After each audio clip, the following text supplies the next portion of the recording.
اس مولوی نے لکھا ہے کہ ابو طالب نے کلمہ نہیں پڑھا تھا، میں تیرے مولویوں کا اچار ڈالوں، میں تیری کتابوں کو کیا کروں، میں ابو طالب کا ایمان تیری کتابوں سے کیوں دیکھوں؟ علی نے بتایا ہے کہ وہ صاحب ایمان تھا، حسن نے بتایا ہے کہ وہ صاحب ایمان تھا، حسین نے بتایا ہے کہ وہ صاحب ایمان تھا۔ جو کلمہ بچاتا رہو اسے کلمہ پڑھنے کی ضرورت نہیں ہوتی، جو کلمے کا تحفظ کرتا رہو ہو اسے کلمہ پڑھنے کی ضرورت نہیں ہوتی۔ تیری نظر میں ابو طالب کافر تھا اور ابو سفیان مسلمان تھا، ابو سفیان مسلمان ہو گیا اور ابو طالب کافر ہو گیا۔ پھر اگر یہی بات ہے تو پھر مجھے صرف اپنے مولوی اکٹھے کر کے اتنا بتا دے، ابو سفیان نے کلمہ پڑھ کے اسلام کو فائدہ کیا دیا ہے اور ابو طالب نے نہ پڑھ کے اسلام کا نقصان کیا کیا۔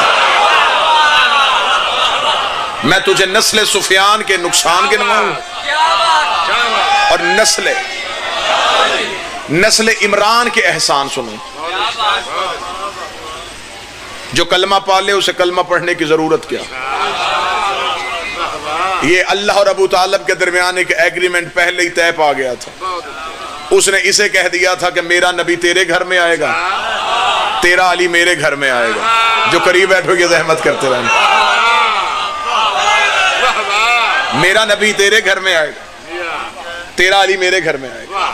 میں تیرے نبی کا نام تو محمد رکھ دینا، میں تیرے بیٹے کا نام علی رکھ دوں گا، لیکن اگر میں احسان کا بدلہ احسان کی صورت میں دیتا رہا، کل دنیا کہے گی اللہ ہو کے بندے سے مقابلہ کرتا رہا۔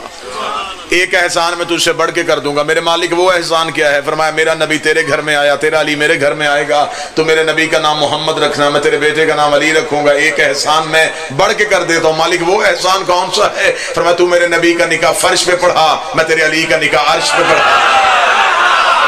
ہائے ہائے، سارے بولو مل کے حیدری۔ جس نے دیکھنا ہے کہ ابو طالب نے کلمہ کب پڑھا تھا، تاریخ کیا تھی اور کب ابو طالب مسلمان ہوئے تھے، اسے میں دعوت فکر دیتا ہوں، تحریر میں نہیں، تقریر میں نہیں۔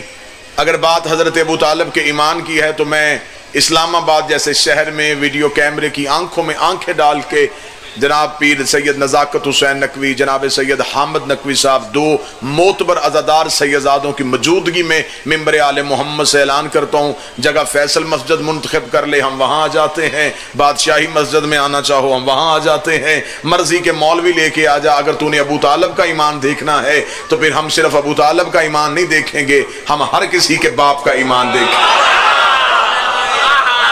پھر ہمیں دیکھنا پڑے گا کہ کس کس کا باپ کس کس دور میں کیا کیا کاروبار کرتا رہا تھا، کس کے باپ کا مذہب کیا تھا، کس کا باپ زمانہ جاہلیت میں بتوں کے منہ سے مکھیاں اڑانے کا کاروبار کرتا تھا، کون بت پرست ہوتا تھا، کون آتش پرست ہوتا تھا۔ مجھے آل محمد کی عزت کی قسم تجھے مولویوں نے یہ بتا دیا ابو طالب نے کلمہ نہیں پڑھا اور مردوں میں سب سے پہلے فلاں اسلام لے کے آئے تھے، مردوں میں سب سے پہلے انہوں نے خدمات دی تھی۔ اپنے مولویوں کے سر پہ قرآن رکھ کے صرف ان سے اتنا پوچھ، اسلام کی پہلی دعوت کہاں پہ ہوئی تھی، اسلام کا پہلا جلسہ کہاں پہ ہوا تھا، مذہب اسلام کی پہلی مجلس کہاں پہ ہوئی تھی جہاں 40 کافر اکٹھے کیے گئے تھے، لنگر کا انتظام کیا گیا تھا، تقریر کرنے والا محمد تھا، موضوع لا الہ الا اللہ تھا، وہ مجلس جس صحن میں ہوئی وہ گھر ابو طالب کا تھا، جس نے دریا بچھائیں وہ حضرت عمران تھے، جس نے دعوت کا اہتمام کیا وہ علی کا باپ تھا، جو لنگر تقسیم کرتا تھا وہ علی کے بھائی تھے۔ مجھے ذکر حسین کی عزت کی قسم ہے، جاؤ جا کے مولویوں کے سر پہ قرآن رکھ کے پوچھو کہ ابو طالب کا گھر کس شہر میں تھا، کہتے وہ مکے میں تھا۔ اسی مولوی کے سر پہ قرآن رکھ کے پوچھو کہ اللہ کا اپنا گھر کہاں پہ تھا، وہ کہتا وہ بھی مکے میں تھا۔ تو جب اللہ کا اپنا گھر مکہ میں تھا تو پھر بات اسلام کی ابو طالب کے گھر میں کیوں ہوئی؟ آج تیرے ذہن میں تو آ گیا کہ ابو طالب نے کلمہ نہیں پڑھا تھا، کیا تو خدا کے علم غیب کا بھی منکر ہو گیا کہ اللہ نہیں جانتا تھا کہ ابو طالب نے کلمہ نہیں پڑھنا؟ اگر اللہ جانتا تھا پھر اسے ضرورت کیا تھی کافر کے گھر میں اسلام کی میٹنگ کرتا،